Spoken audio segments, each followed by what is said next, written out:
Still ahead on Live in the D, 30 different restaurants coming together for one event that's all focused on something that will warm your stomach and your heart. And all that, but we're going to try. Chuck, Tati, there are different restaurants coming together for one event this Thursday at the Gem Theater. It's the 18th annual Soup City event for the Coalition on Temporary Shelter. This is all about a good cause and about filling up your stomach with tremendous soup. Joining us today is John Vermiglio from Grey Ghost Detroit. He's a chef and he is an important guy, and we know your time is valuable, so thanks for being here, John. Hey, thank you very much for having me. I don't know how important I am, though. Yo, no, don't sell yourself short. Well, you're tremendous. Important that we are participating in this event. It's such a great cause, and we're super happy to be a part of it. And you are doing ramen at Soup City. Yes, I was informed that it was a Mardi Gras theme, which ramen has nothing to do with, but we thought we'd sort of bridge the gap between the cultures here, so we made sort of a Cajun-inspired ramen. So you've got a Cajun lobster broth as the stock there, yes indeed, and then just some various components. There's some hot sauce in there, as is classic. We've garnished it with a few things. So broth and stock the same thing? Are they interchangeable? Yes, bone broth, if that's all the rage, also known as stock. But yes, all the same. So I'll walk you through what we're doing, and we'll talk a little bit about details about the event. All right, and I will be co-hosting the event along with my lovely wife and I believe one other person, and we've been doing that for a number of years. It's a very worthwhile cause. We're going to find out more about it here in a minute, but let's get right to the recipe. Cool.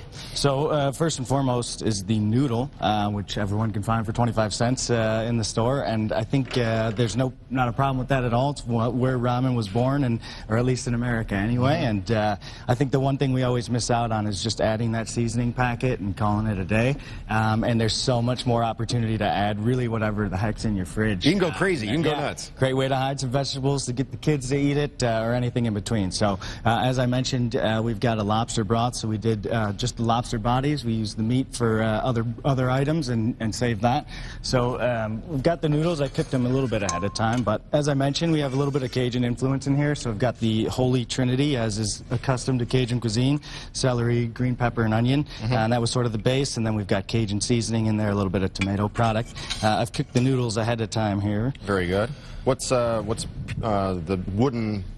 On the wooden skewer that I'm knocking over here, so that is a boudin ball. So there's many definitions of boudin, but in this particular case, in Cajun Creole cuisine, it's either a blood sausage, or in this case, a sausage and a dirty rice ball that's breaded and deep fried. So boudin ball. Boudin ball, yes indeed. So throw the broth in there. I always like to mix up the noodles here so they don't get in a big clump. So we just break that up a little bit. And then, like I said, it's really, as far as what you garnish with, completely up to you. So we've pickled some mushrooms. Oh, okay, so you add the garnish after the fact. I do, yeah. That way you get that good beautiful display on there. Tight there, John.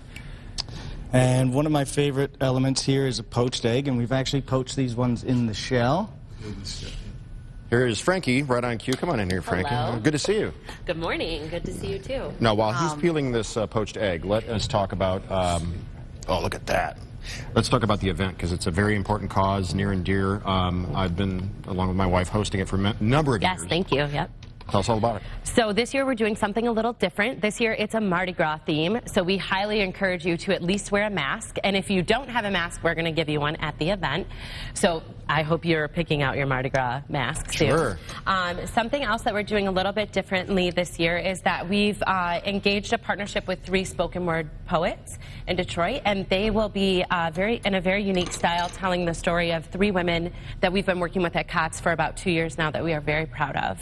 For those who don't know, Coalition on Temporary Shelter does what for women and children?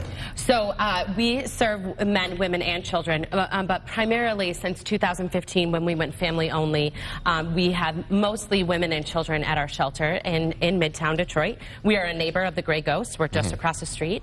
And so typically we have either between 80 and 100 children on any given night, and 45 adults, typically their mothers.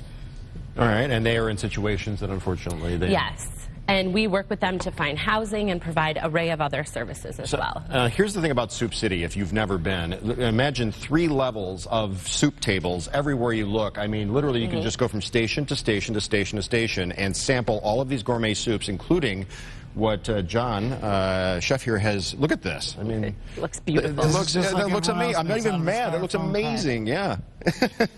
So when you're talking about a restaurant as hot as the Gray Ghost in a foodie town as blistering hot as Detroit, you can do a lot worse than. This isn't like a Campbell's super chunky kind of. This is like gourmet. So you got to come to this, right? We are really excited about this partnership and a lot of our other restaurants that are coming together to make Soup City pretty awesome this year. Well, pretty awesome is Gray Ghost too. And how's business? Excellent. I mean, It's been very welcoming to us. National Geographic, New York Times, both recently saying Detroit is the place to be and Detroit food is what you want to eat, and these guys are like at the top of that list. So. I very much appreciate that. We're trying. I think it's incredible what's happening here, so we're happy to be a part of it. So do I get to try this? Yeah, absolutely. I brought you some chopsticks for authenticity's sake. Oh, Here. sweet. Yes, yes. All right. indeed. Hey, guys, you jealous over there, guys? Frankie, you want to get in on this, or you Yeah, wait until Thursday? I want a preview. Mmm. That is amazing flavor. You do not want the little heat in foil there? packet after having this. No, no, you won't need it. Although not that there's anything wrong with it. See, I like that. See? Representing. You're not trying to be a hey. snob about it. Nope. I went to college. I ate like that. There it Yep, is. no issues there. Thank you both for being here. Thank you Thank very you much. so Appreciate it. And We'll for see you feeding at me. Soup City, everybody. See you at Soup City. That's right. Oh, and how can people get tickets? Oh, please visit our website or our Facebook page. General admission is $50, or we have a VIP admission this year for $100, which includes $250 of gaming money as well as a drink ticket. Here we have it. Oh my gosh, is that good? Thank you, Chef. Thank you. Thanks, Frankie. Thank you. Let's go over to you guys.